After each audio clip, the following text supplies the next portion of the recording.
दोस्तों नमस्कार। आज 9 जून 2021 और दिन वेडनेसडे बुधवार है। मैं श्रीनिवास शर्मा फिर हर दिन की तरह आज आपके सामने अब तक की तमाम बड़ी खबरों के साथ उपस्थित हूं। जय हिंद न्यूज के दर्शक अब हर दिन सरप्राइज कैश जीत सकते हैं। वीडियो के दौरान आपसे एक साधारण प्रश्न पूछा जाएगा। आपको सही जवाब इस वीडियो के नीचे कमेंट्स में आज रात 12 बजे तक लिखना होगा और वीडियो को लाइक और चैनल को सब्सक्राइब करना होगा। जितने भी सही जवाब आएंगे उनमें से रैंडमली एक विनर को सेलेक्ट किया जाएगा और उसे यह कैश प्राइज मिलेगा। आप भी इसमें शामिल होइए। इस वीडियो को पूरा अंत तक देखिएगा और मेरे साथ बने रहिएगा। पहले खास खबरों पर हम एक नजर डालते हैं। सबसे पहले हम कोरोना अपडेट की बात करेंगे, फिर 1 जुलाई से घर में डीएल बनाने की सुविधा सरकार की पूरा विवरण बताएंगे। अखिलेश का पूरा परिवार आत्महत्या किया। राजस्थान में फिर टिड्डी हमले की आशंका है जो कि किसानों के लिए चिंताजनक है। आईएमए और योग गुरु रामदेव के खिलाफ जंग फिर छिड़ गई है। बिहार से बड़ा मोर्चा खोल दिया है आईएमए ने। अब आपको हम बताते हैं कि देश में कोरोना की कहर में काफी कमी आई है। अब प्रत्येक दिन 1 लाख से कम केस आ रहे हैं, लेकिन ध्यान रहे 2 गज की दूरी और मास्क है जरूरी। वैक्सीन भी लगाना जरूरी। इस नियम को न भूलें, लापरवाह न होएं, खुद बचें और दूसरों को बचाएं। राज्यों को मुफ्त वैक्सीन देने के ऐलान के अगले ही दिन केंद्र सरकार ने वैक्सीन का एक बड़ा ऑर्डर दे दिया है। स्वास्थ्य मंत्रालय ने कल यानी मंगलवार को 44 करोड़ वैक्सीन का ऑर्डर जारी किया है। इसमें 25 करोड़ कोविशील्ड और 19 करोड़ कोवैक्सीन शामिल है। सरकार ने कंपनियों को ऑर्डर की 30% का एडवांस रकम भी पे कर दिया, जिससे कि पूरा का पूरा ऑर्डर सही टाइम पर डिलीवरी हो जाए। 21 जून से अब 18+ वालों की फ्री वैक्सीन शुरू हो जाएगी। अगर आप फ्री लगवाना चाहते हैं थोड़ा इंतजार करें। कोरोना वैक्सीन पर लगेगी 5% जीएसटी। अब निजी अस्पतालों के लिए भी कोरोना वैक्सीन का रेट तय हो गया। अब वैक्सीन निर्माताओं द्वारा वर्तमान में घोषित कीमतों के आधार पर केंद्रीय स्वास्थ्य मंत्रालय ने निजी अस्पतालों में वैक्सीन की कीमत तय कर दी है। इसके तहत कोविशील्ड के लिए 780 रुपये, कोवैक्सीन के लिए 1410 रुपये और स्पुतनिक वी के लिए 1145 रुपये का शुल्क निर्धारित किया है। वहीं वैक्सीन पर 5% जीएसटी भी देनी होगी और इसके साथ ही 150 रुपये प्रति डोज सर्विस चार्ज भी लगेगा। यानी कि जो हमने रेट बताया उसके ऊपर 5% जीएसटी जोड़िए, साथ में 150 रुपये सर्विस। कानपुर के थाना संचेटी के पास एक बिस्कुट फैक्ट्री के सामने कल रात देर बस और टेम्पो की भीषण टक्कर हुई। इसके बाद दोनों गाड़ियां पलट गई है और इस हादसे में 16 लोगों की मृत्यु हो गई है। आगरा के अस्पताल में 22 लोगों की मौत पर जागी सरकार। प्रशासन ने पारस हॉस्पिटल को सील कर दिया है। संचालक पर केस दर्ज हो गया। ऑक्सीजन सप्लाई बंद करने से हुई थी ये मौतें। यूपी में 20 लाख लोगों को 1 जुलाई से घर में बैठे बैठे डीएल बनाने की सुविधा मिलेगी। 8 जिलों में देना होगा ट्रैक पर टेस्ट। लर्निंग डीएल के आवेदकों को ऑनलाइन आवेदन करने के दौरान सबसे पहले आधार को लिंक करना पड़ेगा। आधार नंबर फीड होते ही आवेदक का सत्यापन हो जाएगा। इसके बाद आवेदक डीएल की फीस जमा कर सकते हैं। उत्तर प्रदेश की घटना है कि उत्तर प्रदेश के शाहजहांपुर जिले में दंपति और 2 बच्चों को आत्महत्या के लिए मजबूर करने वाले आरोपी सूदखोर पुलिस ने गिरफ्तार कर लिया है। पुलिस ने उसे अल्लाहगंज थाने क्षेत्र के अल्हापुर चौराहे से मंगलवार शाम 4 बजे गिरफ्तार किया है। 7 जून की दोपहर चौक कोतवाली क्षेत्र के कच्चा कटरा मोहल्ले में रहने वाले दवा कारोबारी अखिलेश गुप्ता ने पत्नी रेशु, बेटा शिवांग और 6 साल की बेटी अर्चिता के साथ नवनिर्मित मकान में फंदा लगाकर अपनी जान दे दी थी। इसका सिर्फ एक ही कारण था, सूदखोर का सूद। राजस्थान में फिर बगावत के सुर शुरू हो गए हैं राजनीति में। राजस्थान में पिछले कुछ साल से सचिन पायलट के खेमे की बगावत के बाद बनी कांग्रेस की नीति 3 सदस्य सलाह कमेटी की अब तक रिपोर्ट नहीं आने पर कांग्रेस में एक बार फिर विरोध के सुर उठने लगे हैं। पूर्व डिप्टी सीएम सचिन पायलट ने उनसे किए गए वादे पूरे नहीं होने पर नाराजगी जताई है। पायलट ने एक अंग्रेजी अखबार में बात करते हुए खुलकर नाराजगी जाहिर करते हुए कहा कि 10 महीने हो गए हैं और उनसे किए हुए वादे अभी तक पूरे नहीं किए। राजस्थान में फिर टिड्डी हमले की आशंका जताई जा रही है।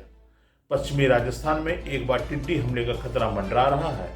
ईरान में पाकिस्तान के सटे बॉर्डर के पास टिड्डी के कुछ समूह पनप रहे हैं।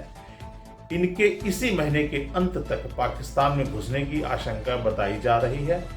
इसके बाद ये भारत में आ सकते हैं। पिछले लगातार 2 सालों से हो रहे टिड्डी हमलों में पश्चिमी राजस्थान में फसलों को भारी नुकसान हो रहा है। ये राजस्थान के किसानों के लिए बहुत ही चिंताजनक विषय है। राजस्थान लोक सेवा आयोग द्वारा पहली भर्ती निकाली गई है।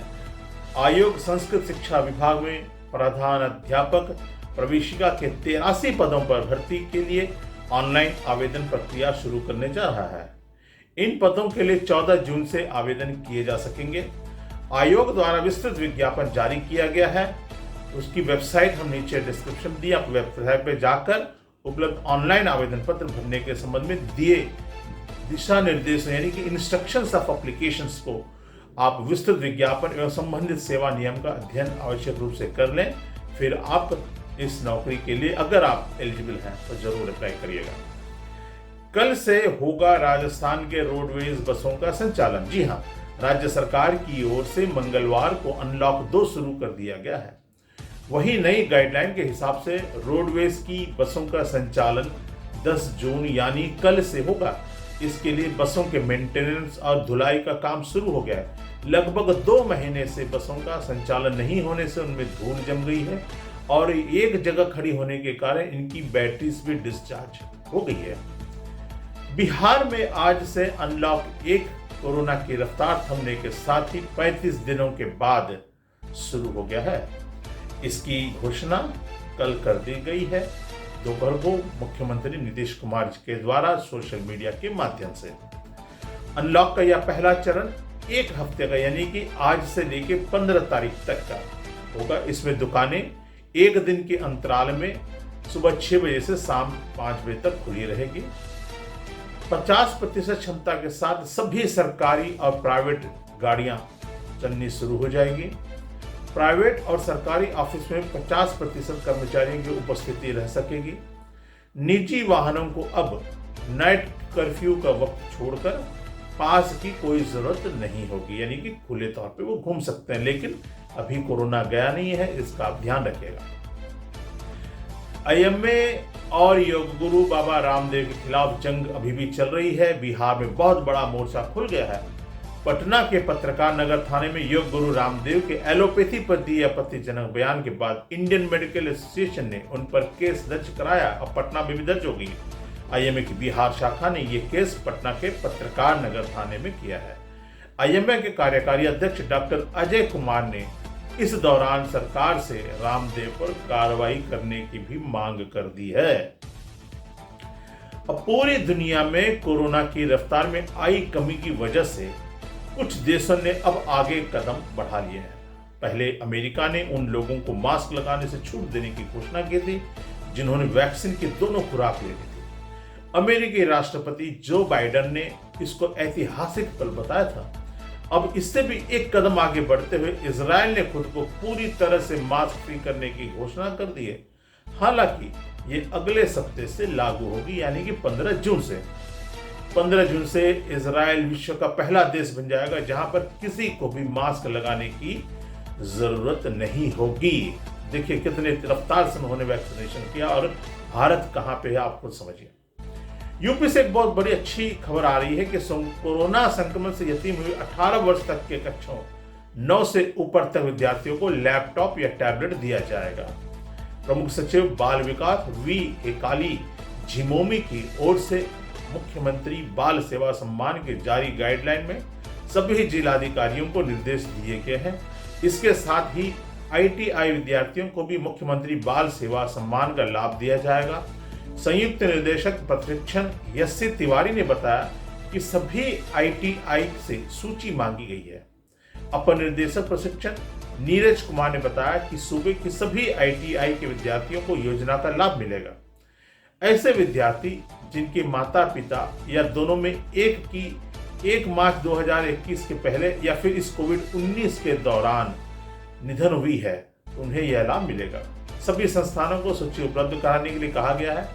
महिला एवं बाल विकास विभाग की योजना का लाभ 0 से लेकर 18 वर्ष तक के प्रत्येक विद्यार्थी को मिलेगा उत्तर प्रदेश में। अब बारी है कल के विजेता की घोषणा और आज के सवाल का। तो सबसे पहले हम बताते हैं कि लकी विजेता है भास्कर चटर्जी, जिन्होंने सही जवाब दिया और रैंडमली उनका नाम सेलेक्ट हुआ। आज का प्रश्न है कि IMA का फुल फॉर्म क्या है। जी हाँ, आज का प्रश्न यह है कि IMA का फुल फॉर्म क्या है, नीचे डिस्क्रिप्शन में लिखें और आप भी एक लकी विजेता बन सकते हैं। वैष्णो देवी मंदिर परिसर में कल भीषण आग लगी है। दूर दूर से उसकी लपटें दिख रही थी। वहां से प्राकृतिक गुफा की दूरी केवल 100 मीटर बताई जा रही है। आग शॉर्ट सर्किट के चलते लगी है। आग बुझाने का काम कल रात तक जोरों से चल रहा था। उत्तर प्रदेश से एक और खबर आ रही है कि उत्तर प्रदेश मदरसा बोर्ड की 10वीं और 12वीं की परीक्षाएं कोरोना संक्रमण के चलते रद्द कर दी गई है।